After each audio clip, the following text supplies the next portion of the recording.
just wanna be okay. How can I pick up the pieces when everything breaks with every day? I'm getting older, I feel the weight upon my shoulders. I'm strong enough, I'll rise above. It's all gonna be okay. If I can be anything, I think I'm gonna be me. I know I gotta be me. Nowhere else I wanna go, no one else I'd rather be. I think I'm gonna be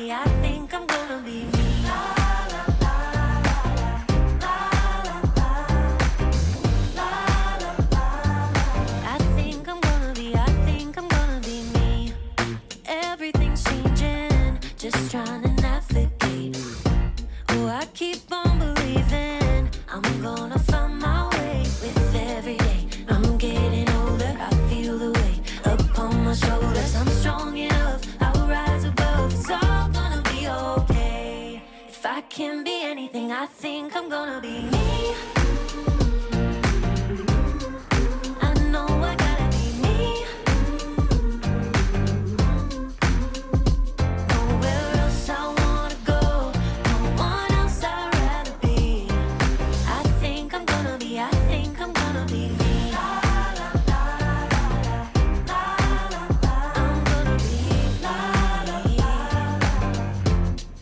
I think I'm gonna be me, me, me.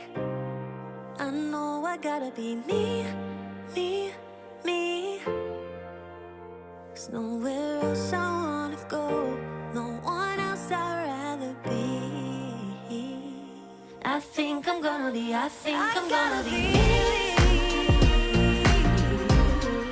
I know I gotta be me, me, me. There's nowhere else I wanna go, no one else I'd rather be. I think I'm gonna be me.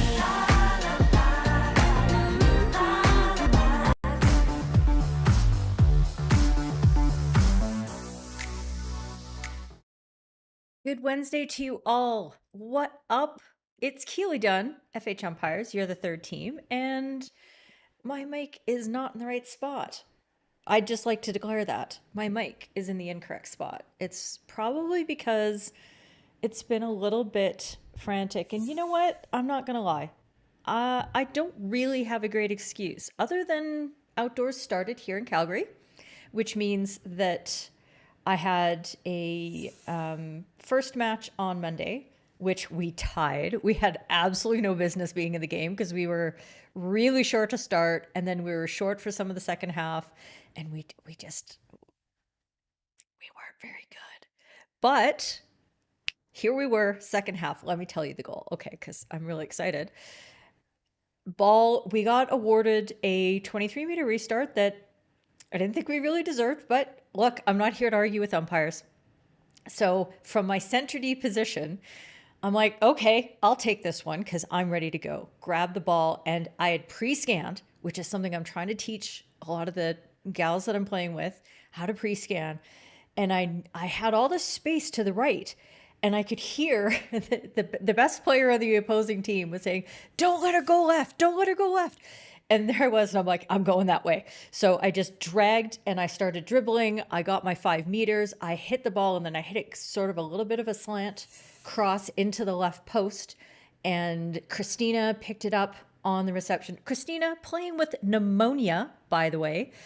So she picks it up, and then she slants the ball back up. The goalkeeper, who just happened to be Bergen Bolitsky, hi Berg, went down, and the slant ball came back, and open player popped it in the open net. Boom. Well, not really open. Everybody was marked, but they were in better positions, and we scored the tying goal, and we totally didn't deserve to be in that game. But we were so happy. We went for drinks afterwards. It was really fun.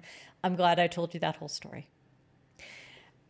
So it's one of those things. It's a big shift, I think, for all of us when we go into a new season. We've got playing, we've got umpiring, we've got coaching, we've got administering, we've got organizing, we've got so many things going on, and we can really get out of sorts. And I just want to say, I don't have a lot of advice for you other than, hey, I hear you. I understand how that feels. I'm going through that right now and trying to resort the life that I just almost got under control. Oh, this close. Anyway, hi. Ian is here live. Ian, you legend. Good to see you. I need to put up a photo of us together on the show, and I haven't done that yet, but I will. Luke, you disconnect your buzzer. You are off. Friends off. Shane's here. Good to see you. And Kat, of course. Don is here live. Don is a very busy person. Okay, so kind of nice to see him. Tugsy's here. Hey, friend. I met Tugsy in Bristol. Just happened to show up, and he's looking at me, and it was so funny. He's just like, hi. And I'm like, hello? I watch your show all the time. I'm like, oh, okay, that's great. But I have no idea what you look like. So that was really funny. Yoop is here, almost done with cooking. Oh, I thought you were coaching, and I thought that was interesting. Thanks, because guess who didn't wash their hair this morning? This girl. Yeah. Scott is replay squad. Nick is here. Tugsy, you're watching your eldest girl play summer hockey while watching FHU. Living the dream. You, sir, you definitely are doing that. Good to see you. Hello, Christopha Chandra. Wait. Welcome to the show. Thank you so much for coming in and saying hi. I really appreciate it. And do I know Minka Woolley? I do know mostly of her. She and I don't think we were ever at a tournament together. We kind of overlapped just a tiny bit. And of course, she's a very well-respected and busy umpire manager on the FH circuit. But she and I haven't had the opportunity to work together. But someday, one can dream. So Christopha, if I'm saying that right, or if it's Christopha, it's probably Christopha, I'm thinking. Or maybe I just call you Chris. I don't know. You tell me what I'm supposed to call you. Raj is here. Good to see you. Thank you for your Instagram stories. Always appreciated. If you are getting some value out of this and you're like, hey, you know what? I want all of my best friends to show up to What Up Wednesdays as well. Do what Raj does and take a screenshot, or I don't know, a duet of you side by side, shaking your head at something stupid I say, and put it up on Instagram and tag me so I can share it. When you tag me, I will share everything that doesn't embarrass me too much. Sorry you're late. William, good to see you. Whoops. Binish, hello. Good to see you, friend. Here. I'm ringing that. FHumpire, good to have you. Great to have you along. And Stain, thank you very much. You've got half an ear. That's okay. I will give you double the value in half your ear so you get a full show. How's that? She taught you how to umpire 13 years ago, Christopher, and you had the pleasure to umpire with her. That is awesome. It's Chris. Okay. Great to meet you. There you go. I don't know what's happening here, but something's happening because Tugsy's getting his coat. He probably made a joke at my expense. There you go. Hey, Binish, it's my pleasure to have you along. Your comment is coming up right there. Really appreciate it. Because you came over here. You were umpiring in Vancouver, weren't you? Unless I have you confused with somebody else. Look, I'm really old and I get people confused. So correct me. Okay, this is what we're doing today. Here's our topics. Is this tackle cleaning? Is this conversation good? I didn't know what to call it. Where is the free hit defense when a free hit attack is straight into the circle? What are we going to do with this drop stick? How to answer questions and not distract yourself, and forcing parents to umpire. That's right. And let me start my music because girl needs to settle. She needs to. I got this. I got this. Okay. Let's get into our first topic, shall we? Shall we? Now, if you are a fan of the Instagrams, which I'm trying. I did something new last week. I did an Instagram duet. All the kids are doing it. And I really know this song very well now. Because if you think I just recorded myself once with my face alongside this shot, you are wrong. I did it a few times because I was like, how do I don't know if I felt really awkward. And you're ready for polls too. Sorry, Kat. Okay, here's a poll. Okay, Kat, are you ready? What is your call? Is this play on? Is this a free hit for the attack? Is this a penalty corner? Is this a penalty corner and a personal penalty card? You can just break card. It's faster. Okay, so that was the play. Now let's see if I can do this. I am living on the edge, friends. I'm living on the edge, having multiple Chrome windows open and just seeing if I can blow up the spot. Where is it? There it is. Okay, so I'll play that there. No, I don't play it there. I play it in here. I'm funny. Is that gonna work? No. Let's try this again. Refresh it. See? This is why you don't mess. You don't mess.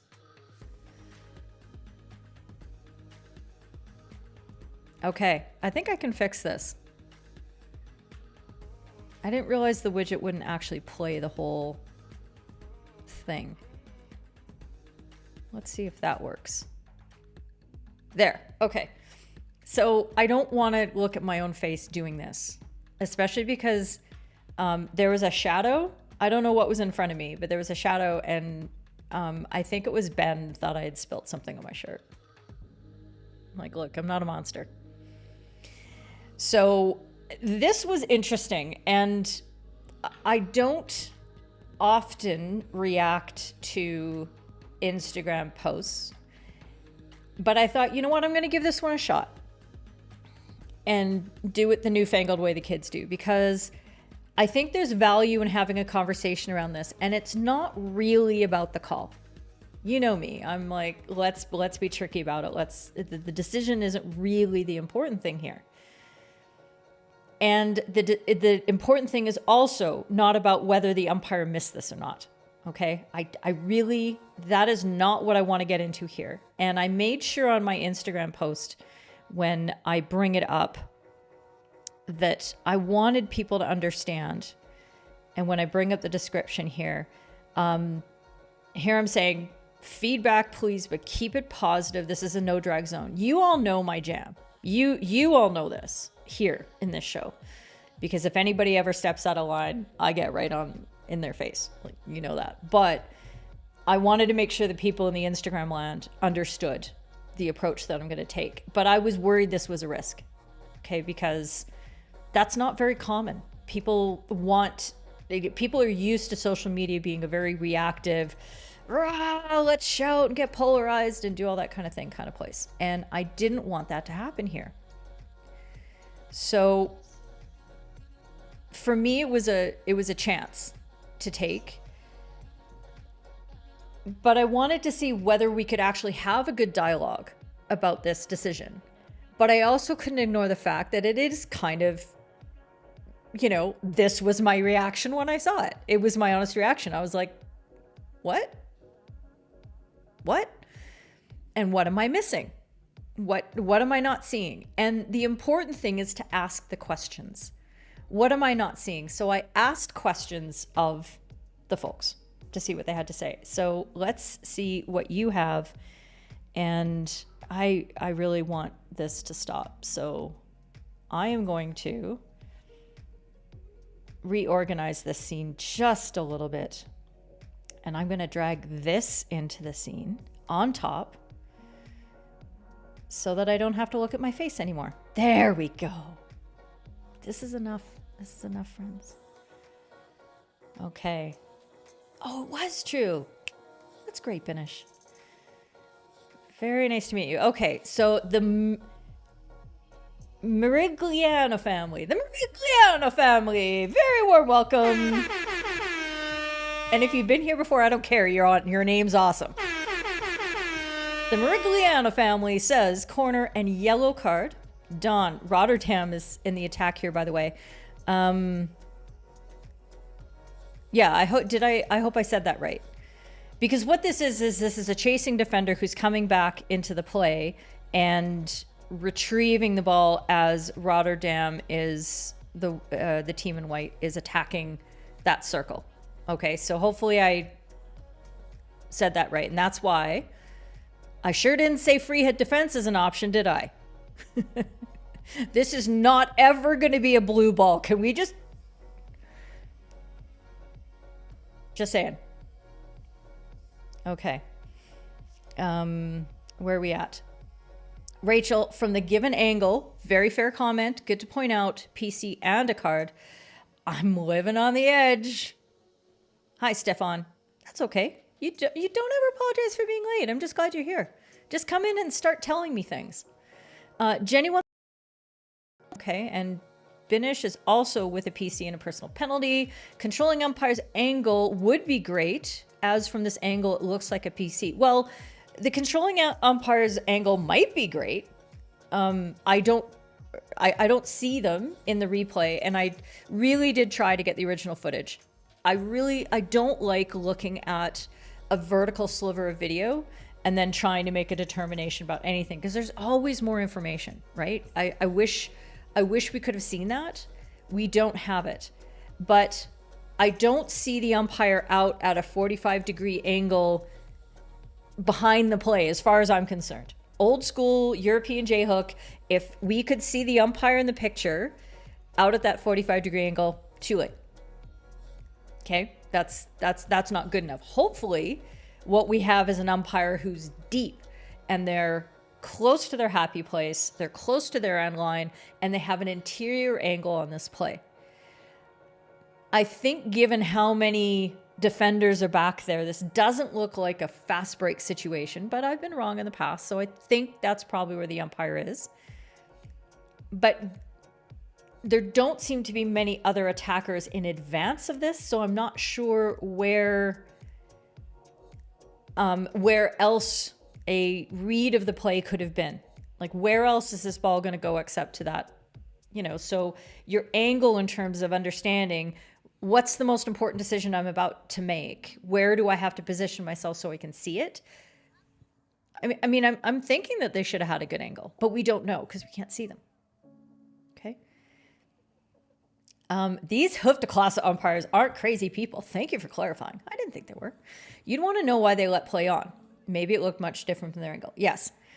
I mean, and that's the thing. This is, it got to be a high-level umpire who let this play go on. And that's why I'm asking the question. But what's important for us is then, once we've asked the question is, okay, how do we step through what we've seen and arrive with what is the best process so that when we see this in our next game, we get the decision right. Okay? For Don, the shoulder comes in first. The tackle looks horrible from the ankle, so PC and a personal penalty, but you'd want to see the umpire's angle. And maybe if the umpire's in an interior angle, the attacker in white is starting to cut with the ball because they're dribbling towards the right. So the umpire's left out towards the sideline, and maybe that's where the difficulty comes in. Tugsy, you're with Mr. Dolby. It's an iffy angle, but it looks like the ball itself was taken cleanly, but not without a drop shoulder and overrun, resulting in contact with the defending player. Thank you for those very precise words. I appreciate that. Hi. How do I do at 2 times speed? Do I speak really slowly? Because I listen at 2 times speed to everything as well. Okay. And so these are the sort of things that we see on social media. And Stan, I don't want to pick on you. So this is just something that I want to offer as a way for us to mentally engage with the content that we're seeing. Because social media is an opportunity. I don't want you to become like me and jaded and not want to see it because you think, this isn't good dialogue. This isn't helpful. We can't learn anything from this. I want to learn from this. I want to see, I want to try to engage with these discussions more. But saying that something is naughty is not helpful. It's condescending, and I just don't like it. And it's not that I want to be all officious and proper. Clearly, I'm not a very proper person. But I also don't think that we need to use language like that, because is there naughty in the rule book? Is there naughty in any briefings? Does naughty help us apply a principle to this situation that's going to help us get to the right result? That's my question.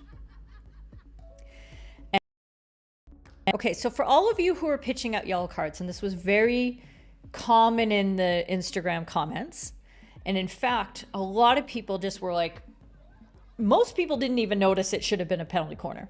For those of you who did say penalty corner, thank you. For those of you who did not, or maybe you didn't notice where the foul happened and that just wasn't, you were just like, oh my God, physical contact, naughty, rugby tackle. That was another phrase that came out all the time, rugby tackle. I'm like, okay.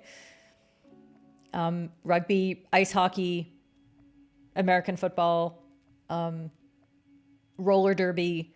But are any of those phrases anywhere that we can point to? If we have a conversation with that player afterwards, can we say, well, the reason that I penalized you in this way is because it was a rugby tackle? And they'll be like, so what? Who cares? What does that have to do with anything? Is that against the rules? And you'll be like, well, what's against the rules is the following. And then you would get to the actual rule and you would get to the actual principle. So don't give people the opportunity to get defensive because of the language that you choose to use when you talk about these things. If you can be rational, calm, logical, and concise, because you don't waste your time with a bunch of adjectives that are emotive, that get people feeling intensely about what you're saying, especially when they're the person who did this thing, right? You want to try to remove the emotion from it, from yourself, from the players, from the coaches, and ultimately from the fans, even though sport is about emotion. I get it. But this is about how do we get to good decisions, and how do we justify? How do we educate people as to our decisions afterwards? Luke, initially you thought the tackle was okay, but on repeat, you've seen the blue defenders drops his shoulder into the contact. Is it just the dropping of the shoulder? Why is everybody talking about the dropping of the shoulder? Like, it doesn't matter what angle the shoulder comes into. This is a tackle with physical contact. And the rules are very clear. Okay, I don't know what just happened there. You got to see my FaceTime camera coming up behind here. Let's see. Where are we at? I'm trying to find the exact one. If you know which rule I'm looking for, please go ahead and tell me exactly what it is. Obstruct. Right. 913. 913. Players must not tackle unless in a position to play the ball without body contact. Now, we know that it's not that hockey's a completely non-contact sport. Of course not. There's sometimes a hand that's touching or placed on and somewhat a little bit of pressure on and that sort of thing. But the words that we're looking for and the phrase that we're looking to use is, this is a tackle with physical contact. End of story. And in fact, that physical contact removes and separates the player in possession from the ball. Okay? So that's the key. That's what we got to glom onto here, and that's how we need to explain this. It is a tackle with body contact that advantages the player making the tackle. And then the next thing that we look at is whether this is reckless. So we've established that it's a foul. So it's a very least, it's a free hit for the attack. Okay. And then we go to the next step is like, well, is that enough? Was this reckless as to the safety of the opponent? Like, was it dangerous? Was it physical? Did it take that player to ground? I mean, dude was wiped out. So that's when we start considering the personal penalties. Okay. And if we're going to consider a personal penalty, we know that from the FH briefing, we cannot award a personal penalty inside the 23-meter line without awarding the more severe team penalty, sometimes referred to as an upgrade. So this needs to be a penalty corner. And whether this is intentionally reckless, or this is just reckless towards the safety, this player is in full control of what he's doing. And that is the intentionality, okay? It's not that he's trying to wipe the guy out. That's not his intention. His intention is, well, I'm being generous. His intention is to move in that direction and make sure that he gets the ball by any means necessary, because he's not being careful about his running line. So then we can start to talk about what personal penalty add. So let's see what everybody else is saying. A minor or a major yellow is the question that Chris is asking, attacking. So for Cat, you do a 5-minute yellow in a penalty corner. Don, the Kampong player, looks to use his body as a wedge. Yeah, it separates him. So that is the body contact that clearly advantages the person committing the foul. So we got it. Raj, you don't know if you're right, but the player in blue played smart, like taking the ball cleanly, but using his arm to push the player. Well, it's smart when you get away with it, but it's against the rules. I told you what the rule was, Raj. Raj, friend, here, 913. Okay? 913, you can't use your arm to separate a player from the ball. Okay? I'm looking at you through one eye, making sure that you get the point. There you go. And that's Chris's point there. Not allowed to do that. Tugsy, yes, he is fully recovered. You're not allowed, but the player played smart, so it might be difficult for the umpires to see it. I mean, obviously it was difficult for the umpire to see it because they didn't make the correct call. Right? But is it smart for a player to take such a risk? Because we don't know at what juncture, and that's sort of the next point that I'm leading to when we start considering what personal penalty we're going to give here, is that we don't know what stage of the game this is. We don't know if this is first quarter. We don't know if this is fourth quarter and White is down 1 goal, or it's a tie game, or White's up a goal, or, you know, it's close. We don't know what other penalties have been awarded. We don't know what other cards are on. We don't know if Seven's done something already in this game. Okay. And so we know that the next step is, now that we know that we want to award a personal penalty, what should we be awarding? Now, the briefing is going to give us a lot of information onto that. And I hope I have, do I have a briefing here? Let's see. I'm just going to see if I've got...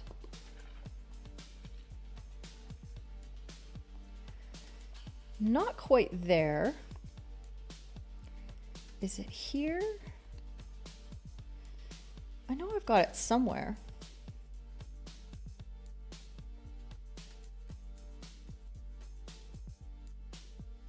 I seem to have lost my carding slides. But the FH briefing gives us some pretty clear guidelines as to what we're looking for under the various categories. And the physical and high impact is the starting point for the yellow, for the 5-minute yellow. Okay. So I think it's possible, maybe, that this could be a green early in the game. Maybe. Do I think you should jump straight to a yellow card for this 5 minutes? Yeah, I do. Could you go to a 10-minute yellow card? You could. You could. It depends. I think given the level of physicality that you often see these games, and it's just one of those things, if this is late in the game, if there have been other yellow cards, you know, yes. I can see it. Would I feel very comfortable with a 5-minute yellow? Absolutely.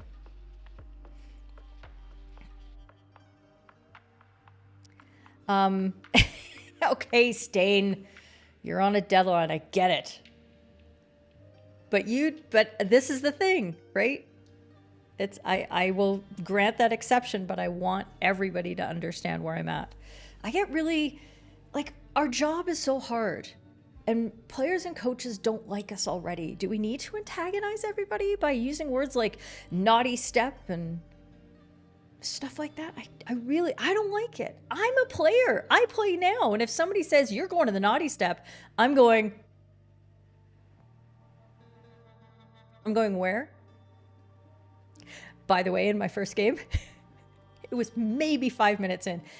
Knees weren't working. Brain, body connection, not working. A ball gets slipped down my sideline and I'm too far away from it. And what do? I threw my stick. And as it's leaving my hand, I'm like, I wonder what the umpires are going to do. First game of the season, 5 minutes in, Keely throws her stick. What are they going to do? I didn't touch the ball, so it was okay. And it wasn't dangerous to anybody. That could be another poll. Maybe Six Blue was balking the view, but you should be watching for the tackle. Yes, and it's about reading the play.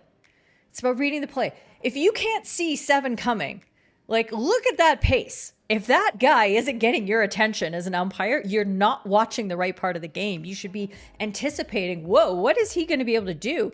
Is he going to come around the weak side of the player and try to get around? The thing that I don't understand about this whole tackle is 4 is in position. I don't play defense like this, okay? I would never try to get this ball. What I would do is I would try to come run back on the inside and block that off so that my teammate number 4 can make a very easy block tackle. We do it in teams and tandem, and because there's like 6 of us on defense. What is this? Sorry. The more I see it, the more I can't understand. Stefan's with a yellow 5. What's that? I don't care about the drop. It doesn't matter. The player could have run with his shoulders the other way and still collided with the guy and had the same result. I don't know. You guys are picking up phrases from other sports and you're putting them into this situation because it means something to you. It's evocative of something to you. Separation. Logic. Principles. Come on, friends. It's about the approach to the tackle. He bulldozes him. He's playing the player, not the ball. It is playing with body contact. And Chris, you're keen to see, wait, in your areas that you've been told, yeah, the players, right. And that's where the briefing, goes to that way. Does that mean that every time a player, the black and white of every time a player goes to ground, it's got to be a 10-minute yellow? Is really, really bad. Like, that does not help us get to good decisions. So I'm not a fan of that broad generalization now. Because first it was slide tackles. Here we go, slide tackles. 3 criterion that you have to apply. And that it was a ball carrier. And gets taken to ground as a result of physical contact by a defender who is intentionally onto ground. Those 3 things had to happen for a 10-minute yellow. And now it's just pretty much, oh my God, somebody sliding on the ground. It's a 10-minute yellow. That's the problem with generalizations. That's the problem with not being precise with our language. Hi. You watched the game live. Ad, where was... Okay, no. Shh. Shh. 5-minute PC. Don't care. Do not care, because there is no or man. There is ball. There is ball, and that's it. Simon, oh my God. I'm shaking you right now, figuratively, over the internet. Grabbing the back of your neck and shaking you. That's a problem. That's a problem. It causes us not to look at these things the right way, and we don't describe it the right way. Play on. Here we go. Shane, applying the proper language and principles, getting to an answer. This is a highly physical tackle inside the 23, so PC, given the force and the potential for injury is high, it's a 10-minute yellow card for him. Thank you. See, I'm persuaded now. When somebody uses the right words with me, I'm like, when you put it that way, in accordance with the briefing, that's the call.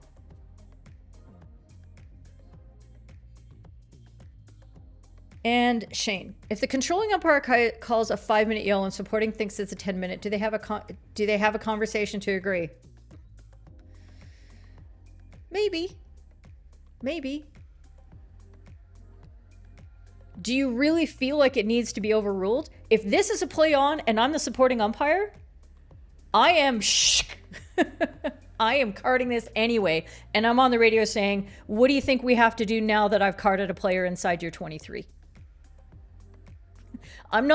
This is so physical and dangerous that I would not, as a person on the pitch, allow this to go, because my first job is safety of the players. Sorry, Kampong.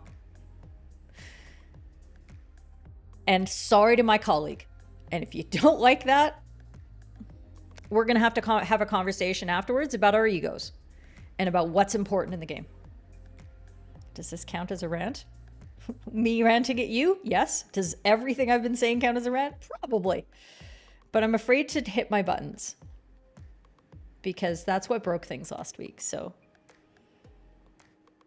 yeah, and the white player's holding his head as he gets like, there's a lot of risk here. A lot of risk. Okay. I think we're ready for a 2-minute warning. And we're ready for me to end the poll. I need to pull this out of the way. End poll. It's coming. I think I need to meditate more. What do you think? Do you think it would be helpful for me to meditate? Or maybe fresh flowers?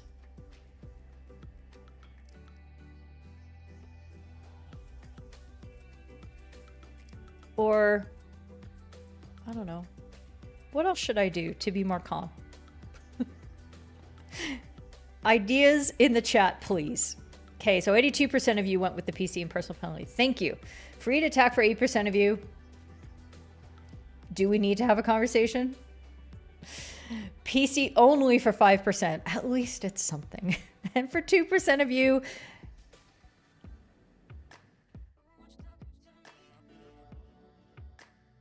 good job. Don't we all need to know what to do in order to calm down? Says Kat. Sorry, where's my thing? Where's my thing? Okay. So I hope that was helpful. I think that it's about the process. You start with, what is the rule? So start with the rule. Cannot tackle without body contact. You must tackle without body contact. If you are to tackle, it cannot be with body contact. Whatever. Damn it. And then you look at, where did that happen on the pitch? High impact, low impact. You look at intentionality. You look at danger. And then you're adding those things in order to come up with your personal penalty. Dance party with earphones in. Good idea. I like it. Well, Luke, you need to figure that out. Right?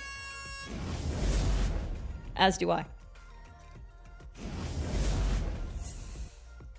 I mean, I'm one to talk because I sit here in a 90-minute show and I get trashed all the time for taking too long to make my points.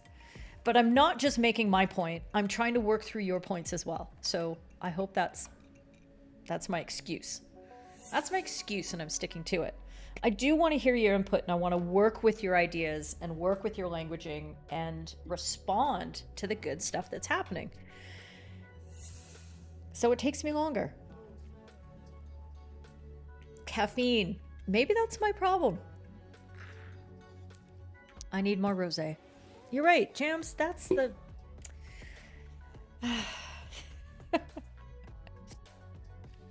It's good for some... The right idea. Okay. Right. Thank you for your participation. And guess what? I'm going to need a lot of your participation on this one. And you'll see why in a moment. Where is the free hit defense when a free hit attack is played directly into the circle from within the 23 meter? I couldn't fit it all on one. And what is happening in my life? Hi. This was an email I received a few days ago from one Jan Decker. Jan, thanks for getting in touch. And my pat answer to all of these things now is, hey, you know what? If you have this question, and I want y'all to take this on board, everybody's watching on the replays, who observes, and isn't necessarily wanting to get involved, but you've got questions and you think, oh man, if I could just email this to Keely and she could answer me privately, I won't, because there are too many questions out there that too many people share with you. And it is selfish. It is selfish not to share your questions and the answers that we can all arrive at and we can all give. It's selfish not to share that with everybody. So I ask you, please, when you have those questions, just come to the Discord server. And if you don't know what that is, Kat's going to put it in the chat, FHumpires.com/DS. And that's where we hang out. Yes, it's a walled garden of fun. It's not social media, but that's because I get to impose rules there that I can't impose on social media. And I get to say, this is a no drag zone. This is going to be positive. This is eventually, I'm going to tell you what the consensus answer is if people keep disagreeing with me, all those sort of things, because I want people to be able to walk away with a good solid understanding, something they know that they can take into their game and they can employ in their next game, and they can get it right, and they can get their marks, they can get the players on side, and they can do a great job and feel good when they step off the pitch. That is my goal.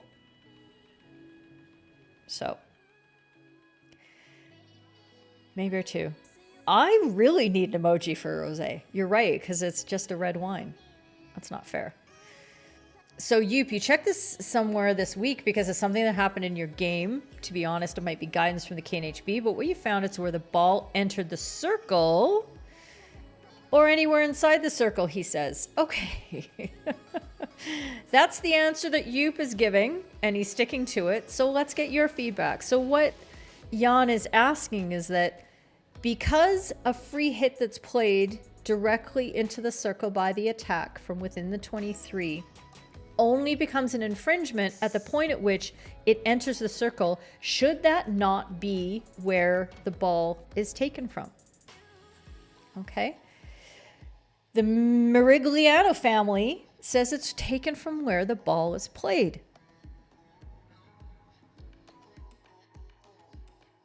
Rachel, very adroitly, I don't think I've ever said that word out loud, adroitly, that under 13.1a, it's taken close to where the offense occurred. An invalid taking of a free hit inside the 23 is under 12.2b. Excellent. No more comments so far. Very interesting. So here's the thing, friends.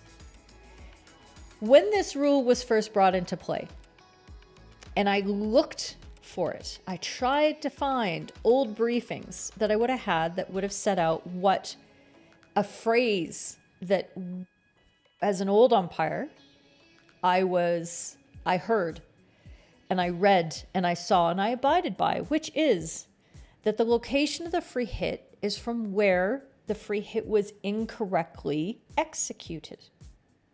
Okay. Yoop, although you thought it was where the ball was played. Same reasoning for danger. Sometimes. Some dangers. It's difficult. And I guess the problem that I have with this, with an application that says that the free hit is taken, it's an offense at the circle, on the circle line. That means then, as Jan points out in his question, that the free hit can then be taken The free hit to the defense can be taken from anywhere inside that circle because of the rules. Now imagine if the ball is taken from your umpiring, it's your controlling circle, and it gets taken from the far sideline up near the 23, hits straight into the circle, and a player tries to deflect, an attacker tries to deflect it outside the circle, misses, it enters the circle, and the ball continues deep into the corner of your circle right in front of you. You blow a free hit defense. The defending team would be entitled to take the ball from there if this interpretation applies. Do you feel like that is a proper reset of the balance of play?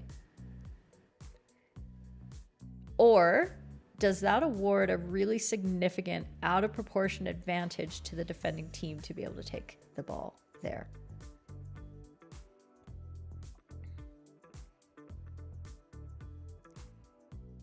Hi, Chris. What? I just assume that we're best friends anyway. So, hi, welcome.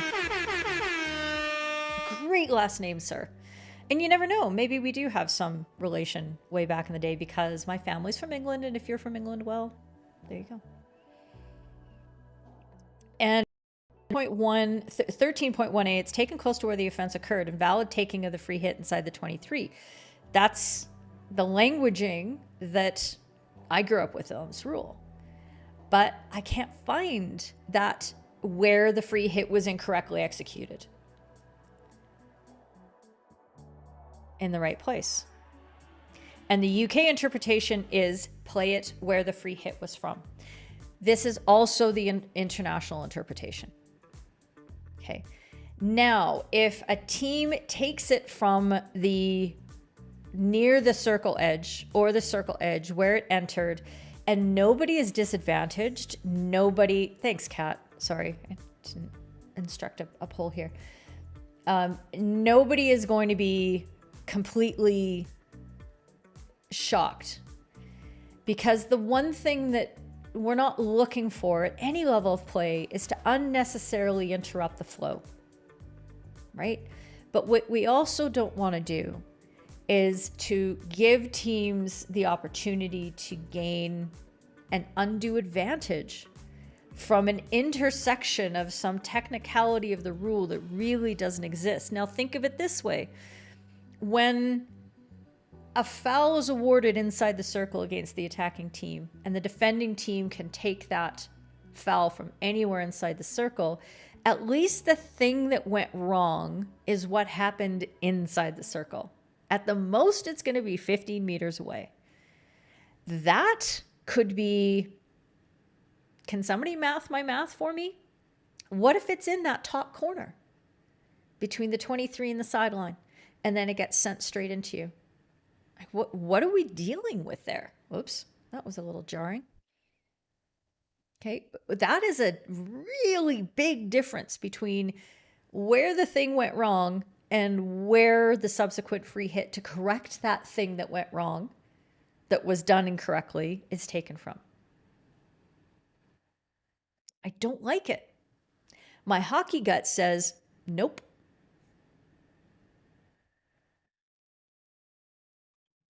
Okay, so keep answering the poll.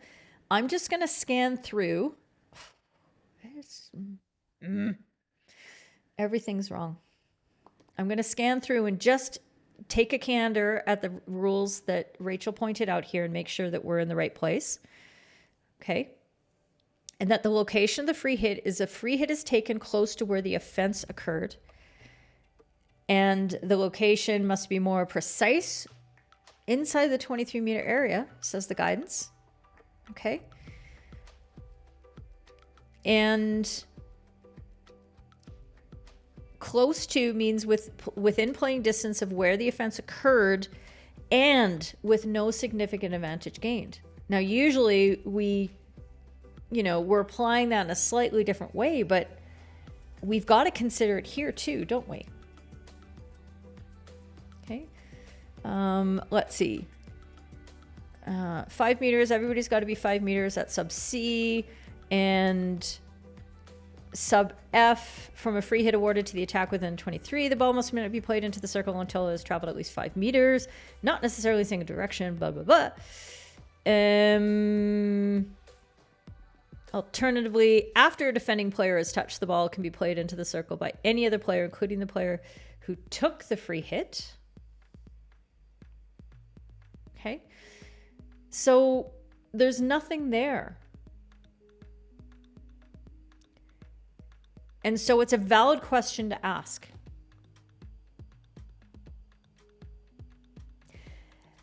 The offense is only called when the ball enters the D, but that's kind of like saying, let me think, what would the analogy be? That's like saying, well, the ball crosses the end line only when it crosses the end line, therefore that's where the ball should be taken from. But no, we take it 50 meters up because it's a significant disadvantage to the defending team of that circle to have to take the ball from that far, that close.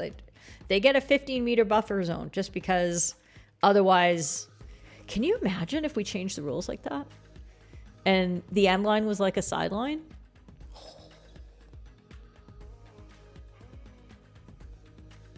Wow, that would bite. That would be so hard. Okay, so I think the last point that I can sort of make about this, and I don't know why all of that is wrong, is that the conventional interpretation has always been from where the ball was played. And you can't call the offense until the offense actually happens, but it's one of those sort of technicalities. And it's kind of like danger, where we have a few sort of permutations as to when a ball is considered dangerous and where we actually take that free hit from. Oh, great. Harrison's here. The action of playing to the ball in the circle is the offense. Therefore, you penalize the offense from where the action occurred. It just so happens you have to wait for the ball to enter the D. That's the logic. Absolutely. I agree. The ball entering the circle isn't the foul, but playing it into the circle is. Isn't that a correct thought? Yeah. It's a bit semantic feeling, isn't it? It's very like, okay, now we're just being cute with language. If it costs, I know, right? That would just, if it costs the end line between the posts, that would be so hard. Yes. It's action is, but playing the ball intentionally off the end line isn't a foul regardless. It's just, we restart the play with Melly Corner. So that doesn't quite work. Close though, Pelmore, close. We also take a free hit from the ball played, but just thinking. Okay. Yeah. Let's see what y'all think on the poll. I was looking for the language. Matt, I don't know if you can find it. Do you remember that the language was where the free hit was incorrectly executed? Executed was the word. And that was in briefings. I can't find anything in my stuff anymore. This is why I should never delete anything off my hard drive, because it's somewhere. It's somewhere. Okay. 2-minute warning.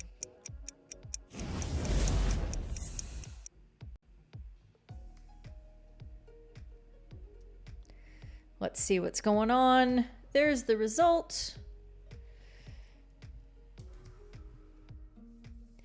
And this is one of those things that I understand why jurisdictions sometimes take the lead and go a little bit off script.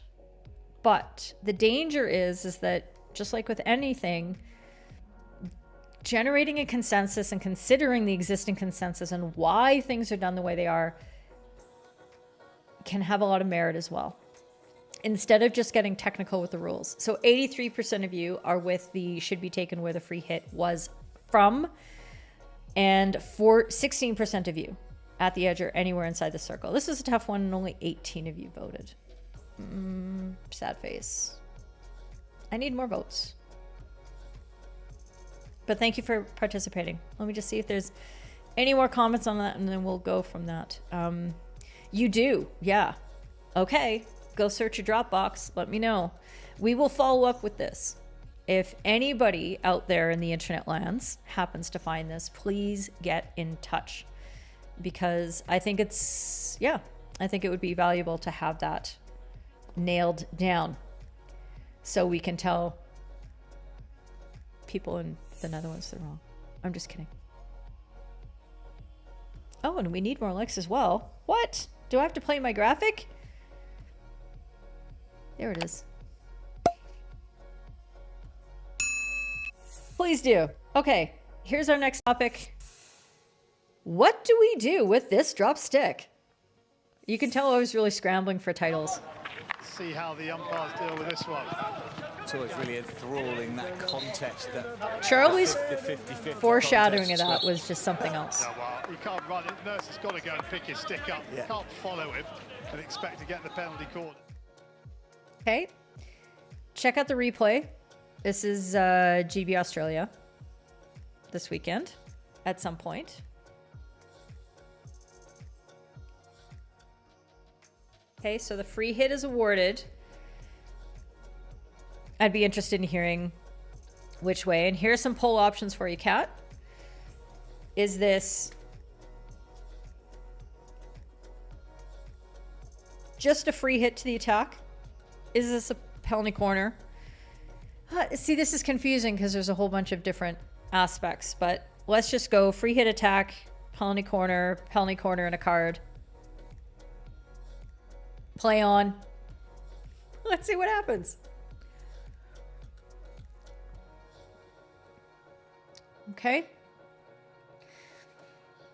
So we've talked about drop sticks a few times in the last 6 months from what I can remember.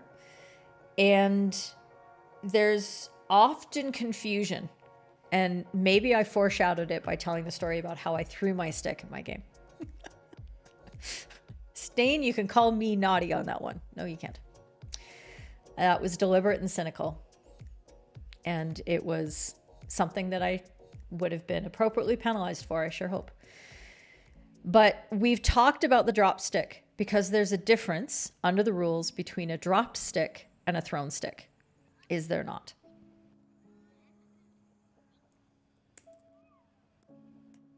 Okay, because the rules require, first of all, there's 9-2 here.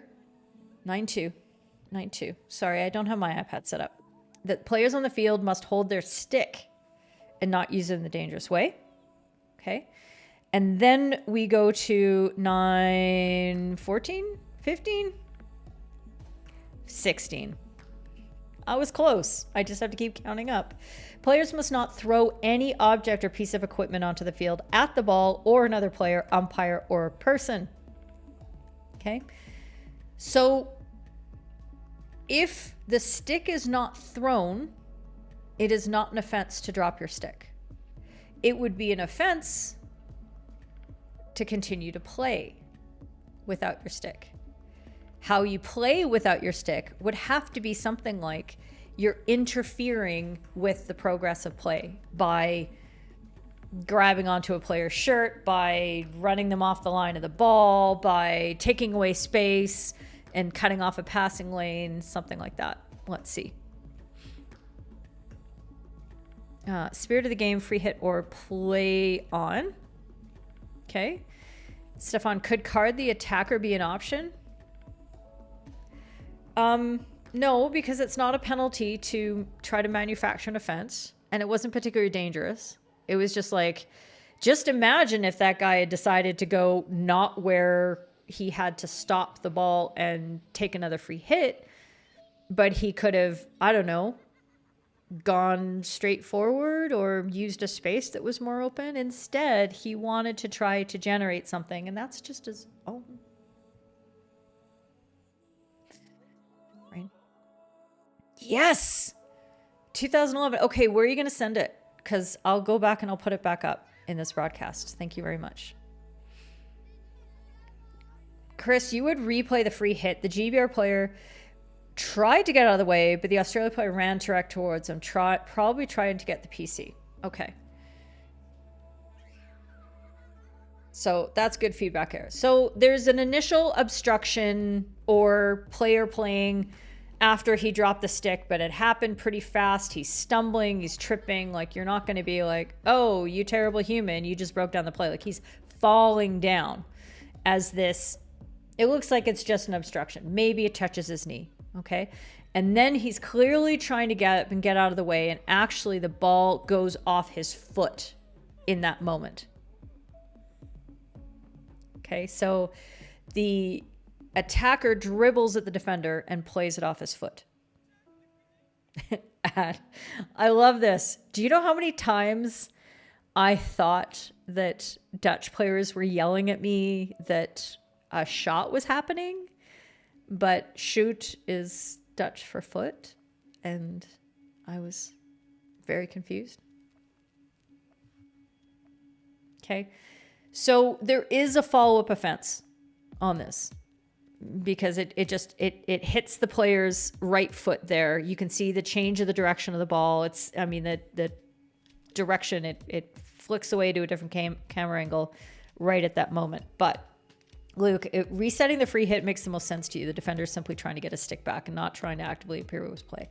Yeah, I sort of, when we were watching this game, were we watching this game live? I can't remember, but I was playing with it in my head thinking, okay, what else could we expect the defender to do here? Could we expect him to run out of the way, or to like, oh, I don't have my stick, so I better not try to go pick it up? I mean, you can't really, right? You have to consider that the action is going to be, well, I don't want the ball to hit the stick. Even though we know that that's not a foul, that's just a play on, because it's just an object on the turf. Play on, just like if it hits us, hits a corner flag, hits a cat, we just play on, right? Email. Matt, you're going to make me open email in the middle of a live show? You're a monster. I'm just kidding. Multi-talented. Okay, but which email address did you send it to? Let's find out. Okay, hasn't shown up yet. It's probably caught in my junk mail.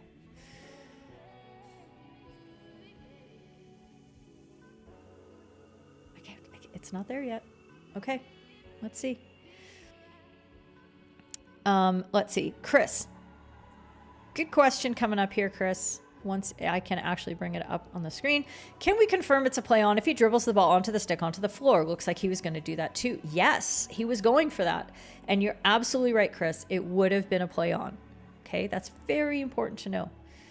It's simply a dropped object. And you sound like me. I mean, it hits his foot. So free hit attack, but play on regarding the 5 meters. Play on regarding the 5 meters. So you're thinking that the defender hasn't gotten 5 meters away. Yes. Okay. Same as you. Sorry, I should have said dog. I should have said it hits a dog. It brushes against a dog who's run on the turf, which has happened. That's happened. You've all seen Mariano Rado walking out in an international match and picking up a dog from the turf who's on his belly and wagging his tail. He's like, hi, pet me, in the middle of an international match. So cute. Simon, the defender is making a clear, deliberate attempt to get out of the way. A clear attacking channel is available, also accounting that the free hit attack is 5 meters from the circle. He can just go towards the circle. Yeah, he's not moving into the most attractive lane. Right? And that's sort of what the languaging I just wanted you to shift to a little bit, is that when a defender has to get out of the way, and they can't just be like, I'm retreating. If they retreat into the most attractive lane towards the circle, we're like, yeah, no, you can't disappear, but you can't take up the best spot. You don't get to stay in that parking spot. You don't have a badge, okay? You're not allowed to do that. So the defender here, if they had dropped, like he's moving out of the attractive lane. And if instead he had backed up towards the circle with his hands up going, I'm not trying to play the ball, we would have taken a dim view of that, right? We would have said, you're taking away the best lane and the fastest lane to get to the circle for that attacker. So, boop. We would have said intentionally taking part in play without having a stick in your hand, 9-2 or whatever it was, or interfering with 5 meters. Okay, an alien on the pitch. If it hits an alien on the pitch, God, I can't say anything these days. And it's a free hit attack for the foot for stain. The defender tries to get the accidentally dropped stick out of the way. Yeah, it doesn't. He doesn't try to engage in the play. Absolutely. Okay, let's end this poll. Let's see what happens. Maybe Matt's emails come in. End poll.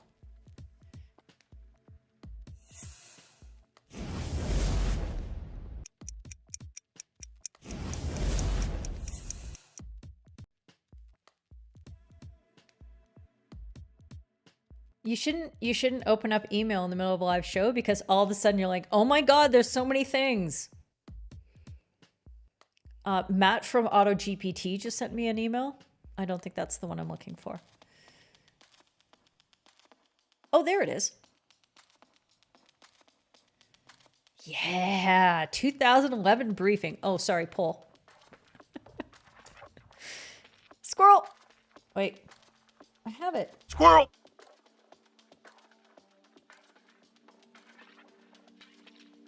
Getting the poll results. Bring them up on the screen. Action! What's your call? Free hit attack for 86%, play on for 8%. And yeah, and you probably just didn't see the foot, so chill. I'm like super not mad. 94% of you, I think you're right. And 4% of you want a PC. Why? Why? Tell me why. Did I explain it? If you had voted PC, do you feel confident now that you have the reason why it's not? Every 20 or 30 years. Okay. You need to follow up with me. I want to know.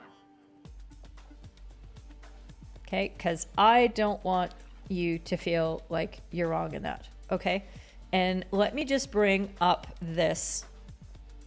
Can I do this fast enough? Oh, that's big. But here we go. Okay, this is from the 2011 briefing. For a free hit taken by the attacking team within the attacking team, anything area, played inside directly into the circle. Do not penalize until the ball actually enters the circle. A free hit is awarded to the opposing team from the spot where the free hit was incorrectly executed. Ladies and gentlemen. Drop! I'm just saying, I had it right. I had the language right. But Matt Harrison... Hashtag legend, hashtag way to get me the information that I was looking for. And why don't I have the 2011 briefing? I don't know. Did I actually? I am very good with dogs. Despite not having one, dogs listen to the things I say because I didn't give them an option for a bully. There you go. Yes, I'm very excited. And yes, and yay for Matt. Okay. Thank you, Matt. I really appreciate you digging that out. I have not seen anything that has directed us to not follow that briefing. So that's what I'm sticking to. Okay. Let's see.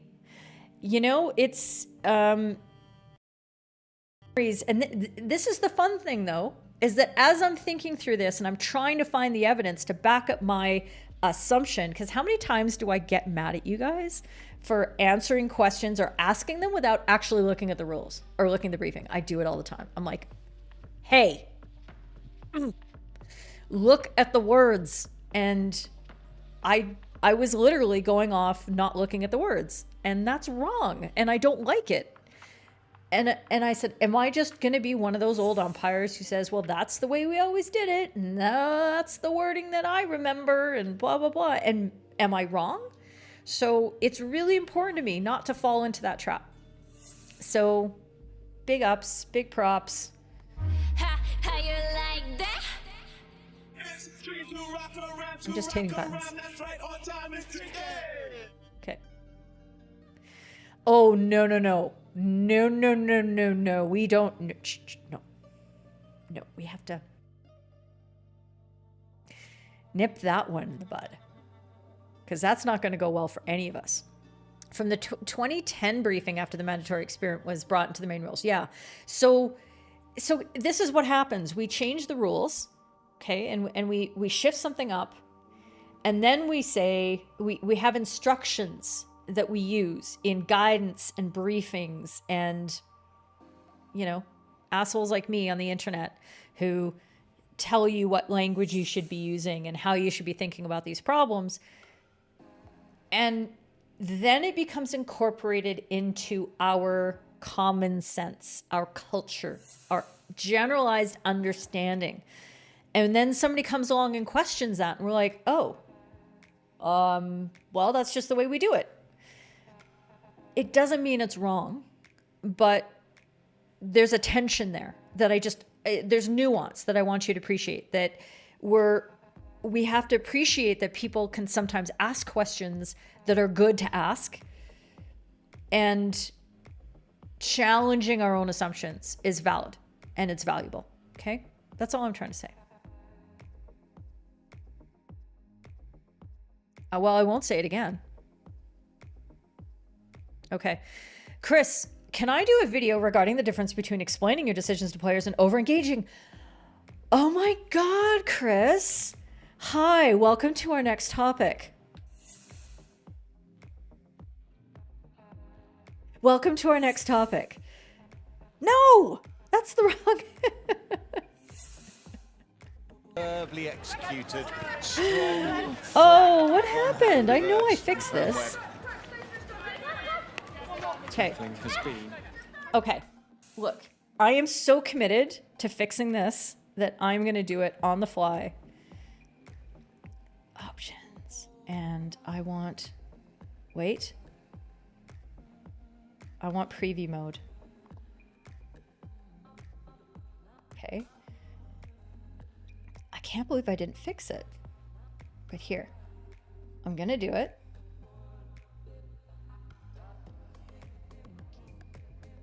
Oh no, don't do that.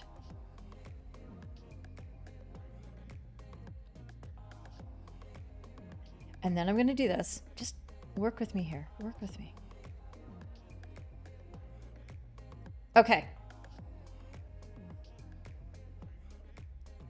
Back to live mode. Hi. Okay. Are you ready? Chris. I'm so glad you asked. I have just the thing for you. How answering questions can become a distraction. I cannot believe it. That is the most amazing thing that's ever happened. Watch this. So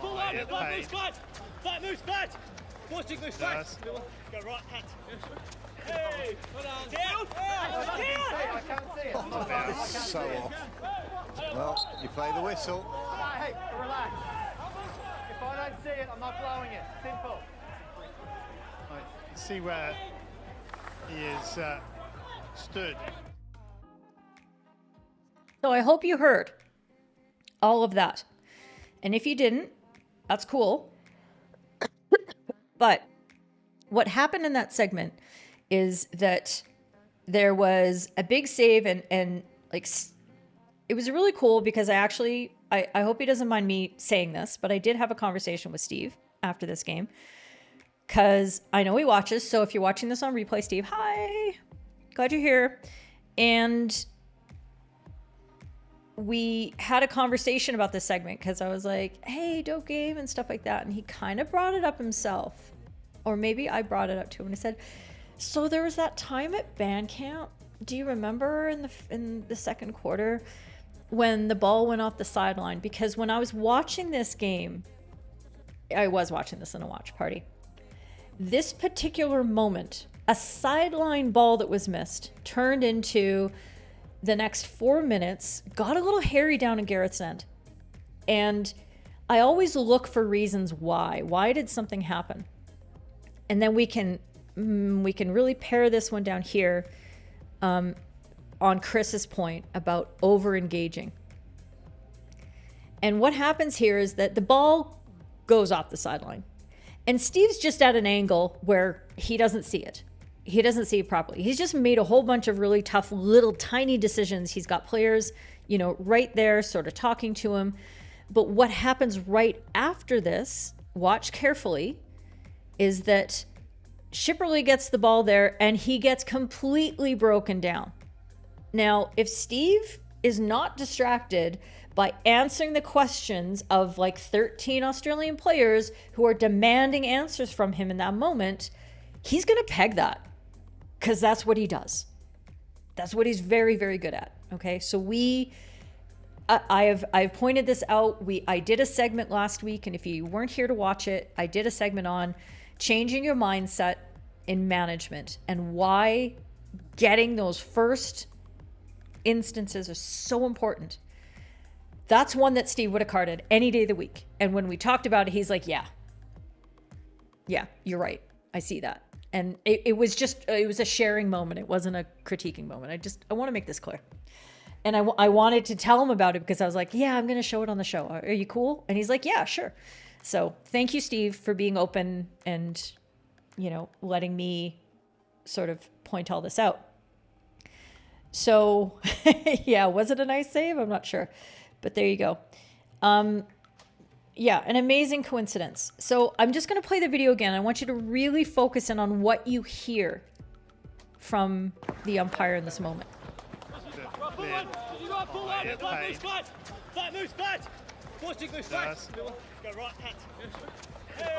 down. I can't see it. That's so off.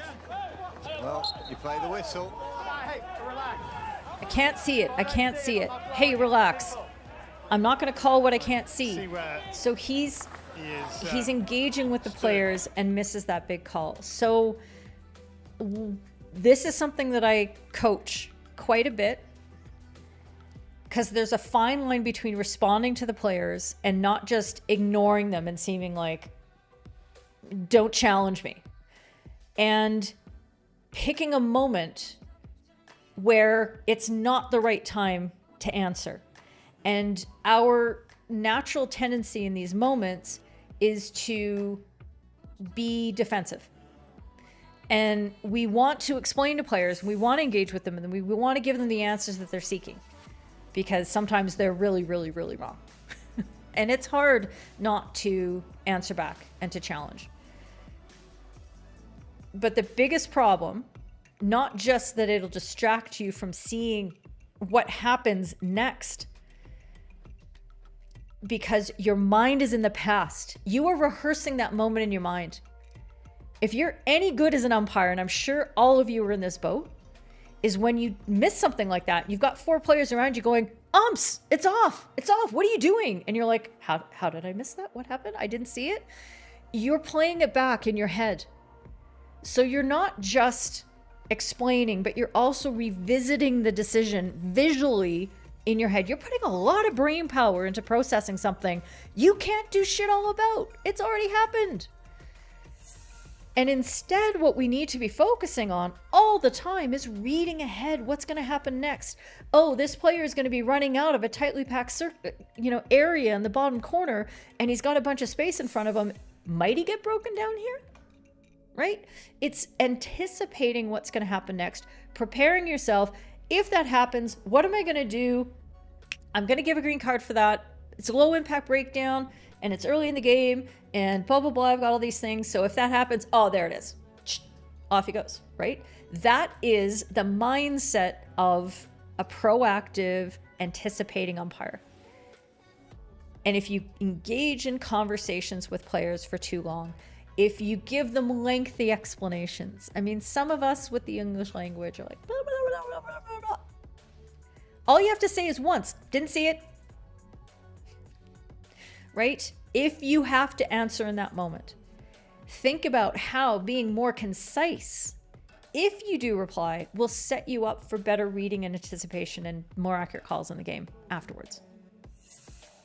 Okay. Chris, what do you have? Your example is that you were explaining your reason for a PC, then another player who didn't hear asked, so you repeated, and Minka told you to say it. You gave your reason, don't explain again. That's the excuse we give ourselves. Well, not everybody heard me.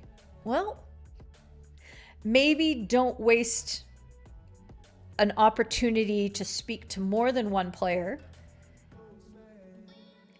by saying quietly to one, hey, I didn't see it. Chill. And then all of a sudden you're getting more and more questions, like, right?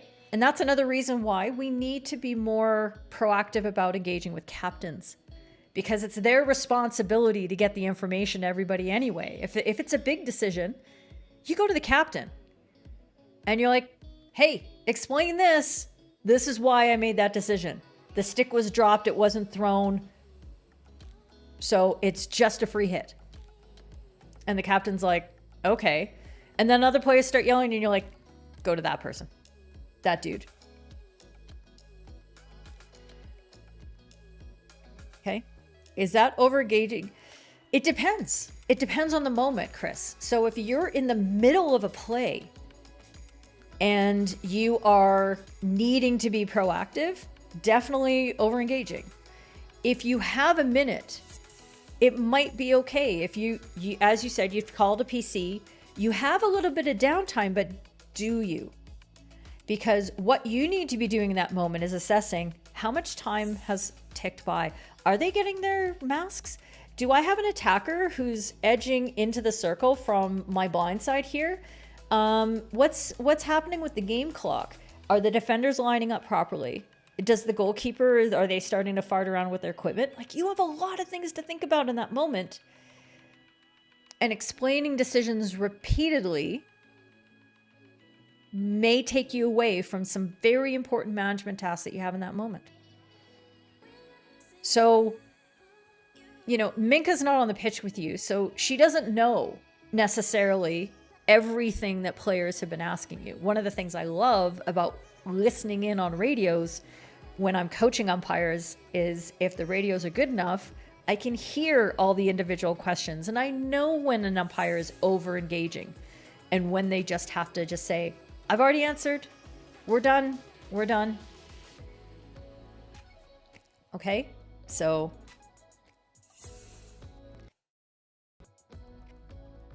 take it on as an idea that a principle that you can try to apply. That answering once is a good idea. When you have the time, answering once in that moment is best. It's optimal. Maybe there are moments where you can deviate from that or you need to deviate from that. Okay. And whether it applied in that particular situation, who knows? Okay. Arena voice use, good point. That's another way to do it. And that's why you'll see umpires explain decisions using secondary signals, using their body language. There was nothing there. The ball was over here. You had possession. Like whatever, those acting out things help convey the information while that umpire is speaking to people who can't hear it. And you can read from the body language. Oh yeah, I know what they called there. All right. Question answered. Right?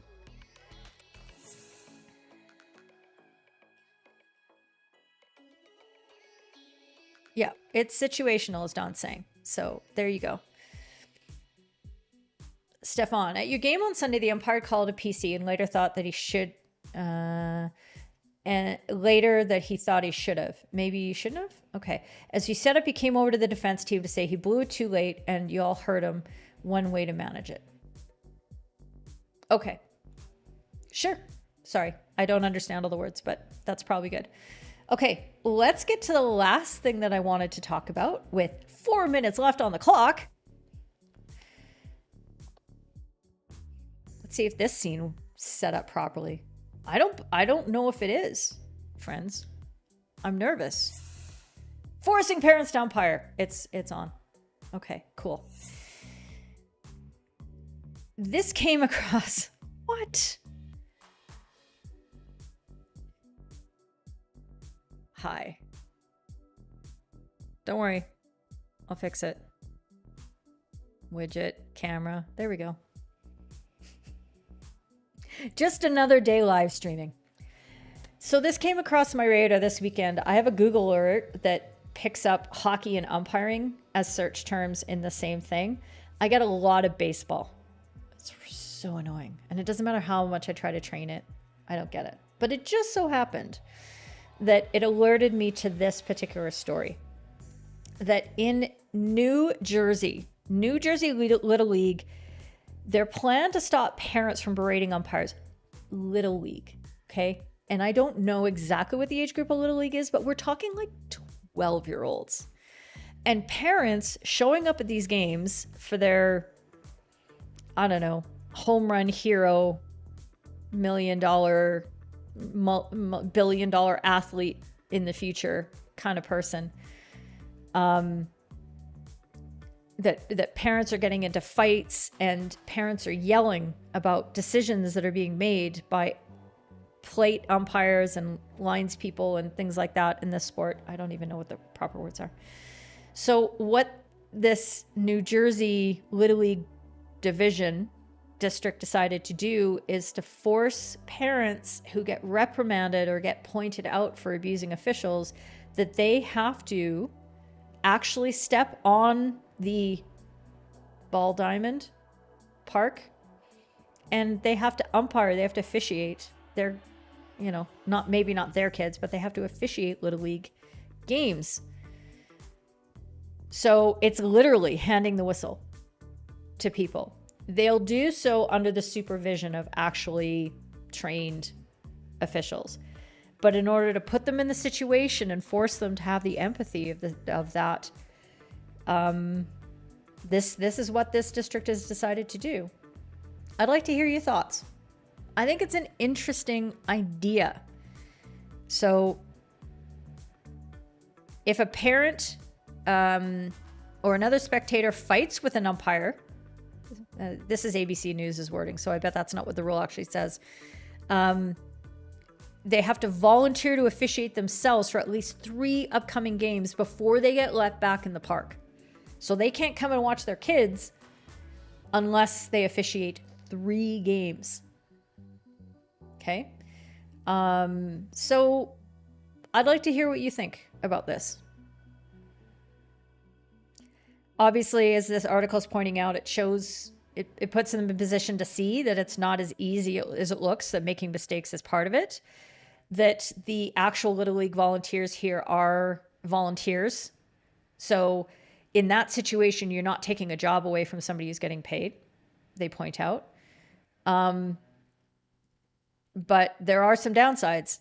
As they say, untrained umpires may not make very good calls, and that impacts the game and raises frustration levels, causes players to lose confidence in the whole process. And that they're not going to get, good officiating on this. So what do y'all think? Yoop. So yeah, umpire shortages. You still have to have somebody who's trained, who's there doing that at the time. So, and watching the untrained parent and supervising them, which I think is funny. Luke saw it. Yes. Oh yeah. And I don't always take these things on, but I decided, and I know that there have been initiatives where players who get red carded in certain jurisdictions have to take an umpiring course before they're allowed to play again. And I'm not sure if I like that. And I've said this before, because in general, and with this approach by this Little League district, is that it makes officiating a punishment. And it's kind of like if you screw up in training and you're shooting on net and you miss, and the coach makes you run shuttles because you missed. Now fitness is punishment, and your mindset towards fitness is now not productive, not constructive, all that kind of stuff. So I don't like it for that reason. Officiating should be something that people do because it's rewarding, because it's fun, because of the awesome people that they get to meet, like us. And not because it's it's a hammer that can be put on people. So Simon, as an umpire who's umpired with parents who clearly don't want to umpire, it's miserable. Yeah, right? So you don't enjoy it as a trained, willing volunteer because the people that you're working with are just really mad they're there. Really good point. End zone. I don't know what I'm not baseball. I don't baseball. Chris, your club has a policy where if you're carded for dissent, you're given extra umpiring and match managing duties. Now, managing a match, does that mean like administering, like appointing and making sure you have enough players and things like that? Or do you mean actually like being a, technical official? Is it that kind of match management? I'm curious. If you think it could go really well or really bad, depending on the parents understanding the rules in the game and their interest in doing it well. So I was thinking about Yaku and his experience. And I was actually talking to my dad about this because I was like, Dad, what do you think? He's 81. He's really smart. I figured I'd ask him over breakfast. And I told him about Yaku. And if you didn't get to tune into that interview, I will put a link. I will put a little card up there letting you know where that is. And he was an angry coach who really thought that umpires weren't doing a very good job on his games. And he let them know about it. And, dude's big. He's got a resting bitch face that could really, could rival mine. And he would, as he told me and told us, that he would scare the pants off umpires on a regular basis. And he was asked once if he would do a match in his area, did one game, and then he got asked to go to IPTs, under 14s, and he threw himself into it. But Yaku is one of those more rare individuals in the world who has such a strong sense of duty to the sport. He said, you know what, if they really need help, if they need people, I'm going to be a good person. And I'm going to be one of those people who steps up and volunteers and does a good job. And he took it so seriously that he binge watched What Up Wednesday content and then went out there and won Umpire the tournament. Just cash on the side. Oh, best umpire there. Umpired one game before this. It's crazy. It's a crazy story. But that was the process. It wasn't that he was forced to do it because he got red carded or thrown out of a game when he was coaching or something like that. So I'm a little concerned how you invoke that difference. And that's what my dad said. He said it's different when they want to do well. Stefan, you like the intent in theory, the idea. You're not sure if it's pragmatic. They don't know the rules. The quality of the game, as it is officiated, is of concern. And obviously it depends on the level. In Little League, is it really, is it the knowledge of the rules or just the fact that it's really hard to apply them well when it's kids and you just want them to have fun and you want them to play and to be passionate and active and learn great lessons about life? And it's not whether the ball is outside or inside the strike zone. Do they even strike? Is it T-ball? I don't know. Rachel, you've always liked the idea that players should umpire at least once. I love the idea of players umpiring. I want to find a way to make it something they want to do, that it's a privilege to do, that people are like, I want to be an umpire because it's dope. Look at the great clothes they get to wear. Look at how the great people they get to hang out with, and they get to go have a drink in the bar in a tournament at night. A drink, just one. And players have to go to bed early. That's no fun. For baseball, you mean? A quick umpire course. The beginners one in the USA in most states is for a Little League, and then sure, a game or two would be great. Match managing here. You set the timer, put the goals in clock. Okay, so it's a TD match official thing. Yeah. Okay. Yeah, I don't know if I want to make that punishment either. But you can always have candy at the table. That always helps. The parents and their other workload, that is definitely an issue. You could be punishing the trained umpires in a way. Yep, that's a great point, Stefan. Wait, this is a 1 of 2. Okay. Your experience, it doesn't work. You once watched a game where the home team required its youth players to umpire one match per season. The boy didn't blow his whistle once. The game was chaos. If spectators are really interfering and there's no field delegate to tone them down, offering them your whistle to continue often helps, though. Engaging parents is essential in lower youth games. So I think it was probably 2 years ago now. I did a What Up Wednesday where I talked about engaging parents. And this is something that I did over at in Amsterdam. So when the Royal Aree women's team was playing, the goalkeeper's dad, he was a piece of work. He was a very, very tall, large man. And he was very upset about a swing and a miss that wasn't called on a potential shot towards his daughter. I am not saying derogatory words right now. And it was very loud. It was directed at one of my people. So I was not very happy. So I walked all the way from the other side of the pitch, all around the end line, and I stood right next to him. And I had a conversation. I said, "Hi, my name's Keely Dunham from Canada, and I'm the umpire manager for this tournament. And I heard your comment, and I wanted to have a conversation about the difference between a swing and a miss and a dangerous play, which is what my umpire would have called had that actually occurred. Now, I can see from your angle, I'm standing right next to you, and I bet that play did look dangerous from where you were. But I was over on the other side, and I had a different angle, and it really wasn't very close to your daughter. And I bet the umpire's angle showed the same thing that I saw. So I get your feeling and your emotion, and it's about safety." And so I had a conversation with him, and he said, "I still think your umpire is not doing a very good job." And I said, "Well, here's the good news, is that I'm here, and it's my job to coach them. So let me do my job, and you do your job, which is to support your daughter." So I was getting a little progressively less amiable in this conversation because he wasn't picking up what I was putting down, which is, this is an opportunity for you to stop being a dick and let me tell you some important information that you need to go forward.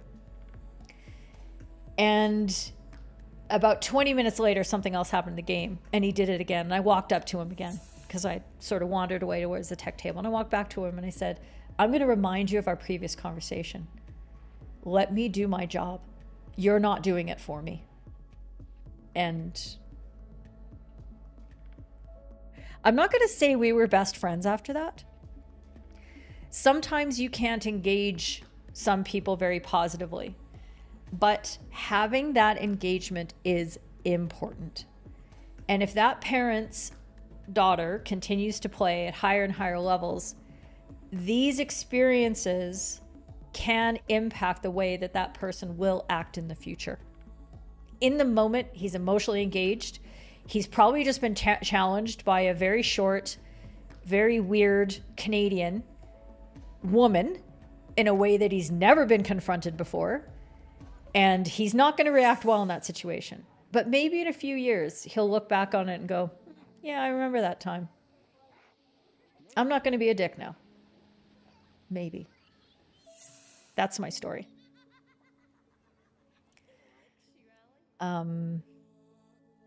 Alistair. The reason you started learning to be an umpire was the dissatisfaction of players with the level of umpiring. Having parents umpire as punishment will only punish the kids. Great point. Thanks, Alistair. Chris, you once gave a red card to a spectator who was verbally abusing you and then got worse when you told him to step away from the fence. Yeah, you can't red card spectators unless that's a regulation that varies the rules of hockey in your area. So that's problematic. And I know it's really difficult. You want to have tools at your disposal in order to deal with those fringe situations. But if you step outside of the authority that you have under the actual rules of hockey or under your competition regulations, whatever those might be, you're just putting yourself in a worse position. And it comes to the point where you either have to ignore them or you have to go through the team if that's part of your regulations, or you go through the facilities people if they're available. If they're not, you can do nothing. And then you just have to take some kind of remedial approach with the team and say, that supporter's behavior was unacceptable, and we are going to put something in place to make sure that you suffer the consequences if that ever happens again. Are you going to deal with it instead? So that's the option that you have available. But I know it's hard. And we want to be in competitions where we're able to have enough responsible people around, umpire managers, technical directors, tournament directors, whatever you want to call them, and match officials and club administrators for the home team, and those sort of things. People who can build these relationships, who can take these actions, who can protect the officials. And I'm very I greatly encourage anybody who's in these kind of roles to consider how they can have a positive impact on the experience of officials and the understanding of the culture and the community in terms of their behavior towards officials. Matt, as an umpiring community, one thing we do poorly is shouting about the positives of umpires. FHU goes a long way to doing this, but we need to discuss parallels between business skills and umpiring skills and life skills. Yeah, you're right. I need to talk about this more. I do talk about it. And part of the thing that we do a lot with our membership program with the FHumpires third team, FHE3T.com. I think that'll get you there. It might not. If not, FHumpires.com/FHE3T is, I'm really well aware that becoming a better umpire for every single one of us isn't going to turn into a money-making venture. I am trying to support myself in a living doing this, but for, so many people, even the top umpires in the world, this is not their profession. So what's the reward? Why are we doing this? Not just because of the personal satisfaction and enjoyment that we get from doing a great job out on the pitch, but what are the things that we're learning about ourselves? And it's not just sort of the resilience and, I can put myself through hell and it, gets me out through the other side. It's how to build a rapport with a person who has a completely different worldview from you. How to diffuse a situation like that. How to explain a difficult concept in words in a pressure situation when your emotions are running high and you've been running around and you've had to make a whole bunch of, just like Matt says, there's a ton of life skills that come through umpiring. It's not the only way to learn them, but it's a really great way to learn them. So that's something to think about. Some of us met our much better halves through umpiring. Yes, you did, Matt. Colonel, hope you're doing well. The low number of umpires available. Sorry, Stefan. There it is. Available in your areas meant you've had to do umpire games and coach at breaks. We need to encourage people to umpire as something fun to be involved.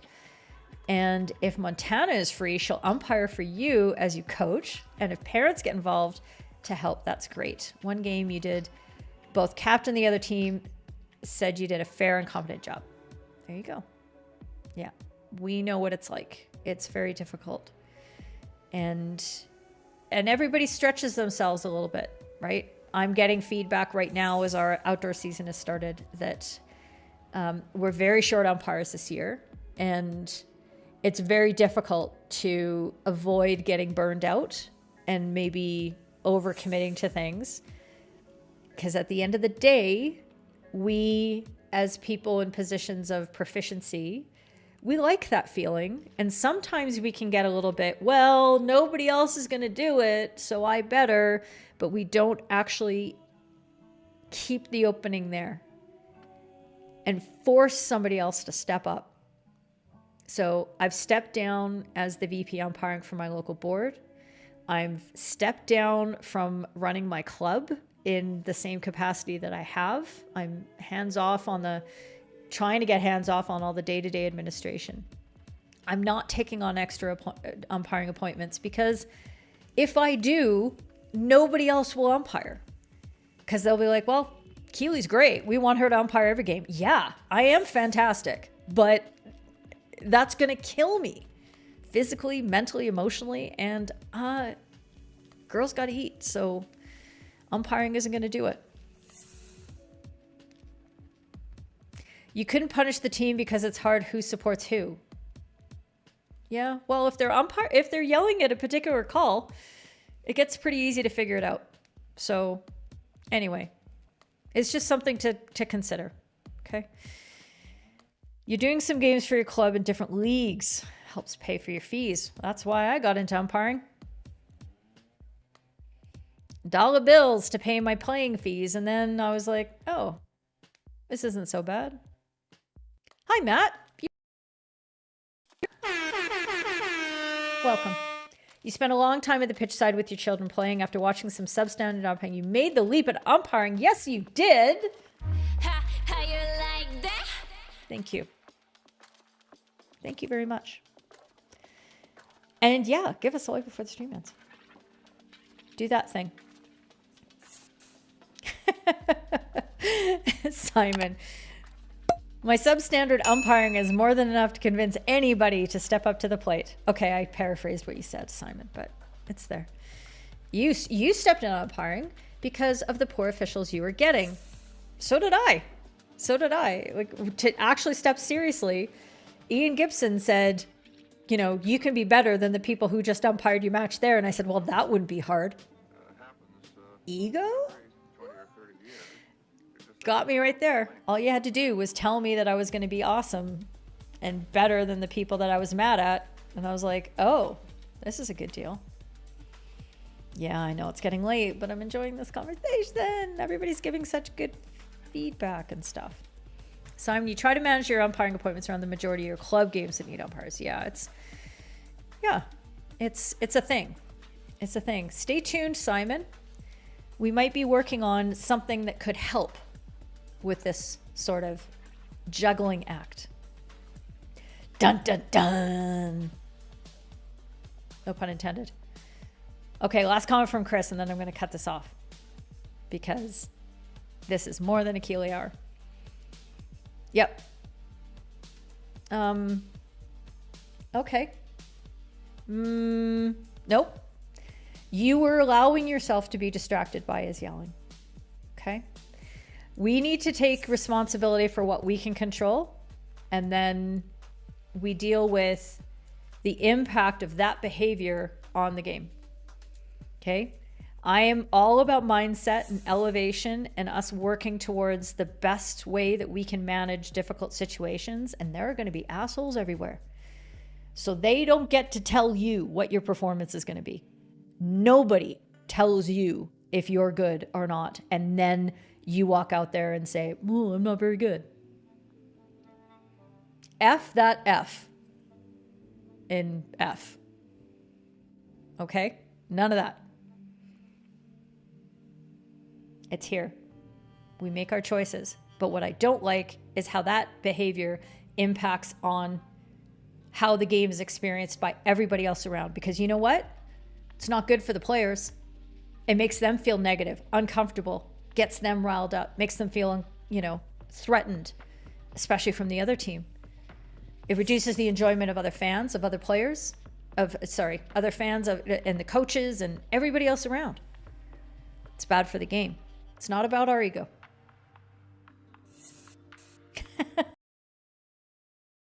Hey, thank you very much for all the comments and suggestions. Good to keep in mind, and I hope it was a useful, valuable lesson today. Like the people have said before, if you haven't done this thing, I'd really appreciate it on your way out, and I would love to see you on a future live stream. If you are enjoying the conversations and you want to explore more things, hey, we have a Discord server, FHumpires.com/DS. And that is where we not only do Q&A and gossip and talk about Kit and squirrel out on Ted Lasso, but that is where I also hold all of our membership activities. So give it a look. Get to know the people because they're really great. And we will see you there. Okay. Glad you got some value out of it, Rachel. And you're very welcome, Ad. And we'll see you in another week. Enjoy your hockey. We'll see you soon. Oh, wait. I got the wrong button. Okay.